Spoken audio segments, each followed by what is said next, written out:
वेळ सापडताच तो व्यर्थ गप्पा गोष्टीत न घालविता नामस्मरण करावे. श्रद्धा ठेवून करावे. 2 प्रवासी पायी जात होते. त्यांना भूक लागली. जाताना एक आमराई लागली. त्यांनी मालकाला विचारले, आंबे घेऊ का? मालक म्हणाला, 15 मिनिटात जितके आंबे खाता येतील तितके खा. दोघांपैकी एक होता तो मालकाजवळ चौकशी करू लागला. या शेताला पट्टी किती, मालक कोण वगैरे पुष्कळ विचारपूस करू लागला. दुसरा मात्र भराभर आंबे खाऊ लागला. इतक्यात 15 मिनिटे झाली. मालकाने सांगितले, वेळ संपली, आता तुम्ही जा. एकाचे पोट भरले, दुसरा मात्र उपाशी राहिला.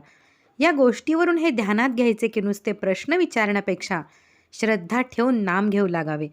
नामाचा अर्थ आपल्याला जरी नाही कळला तरी तो भगवंताला कळतो. म्हणून नामाचे महत्त्व कळो वा न कळो नाम घेत राहावे. ध्रुवाने काय केले? नारद वचनावर विश्वास ठेवून नामस्मरण प्रेमाने करू लागला. तो इतर विचारांच्या शंकाकुशंकांच्या नादी लागलाच नाही. एकतत्व नाम हेच त्याने धरले. म्हणून त्याला नारायण प्रसन्न झाला. संत निस्वार्थी असतात. ते तळमळीने सांगतात. त्यावर आपण श्रद्धा ठेवावी आणि नाम घ्यायला सुरुवात करावी.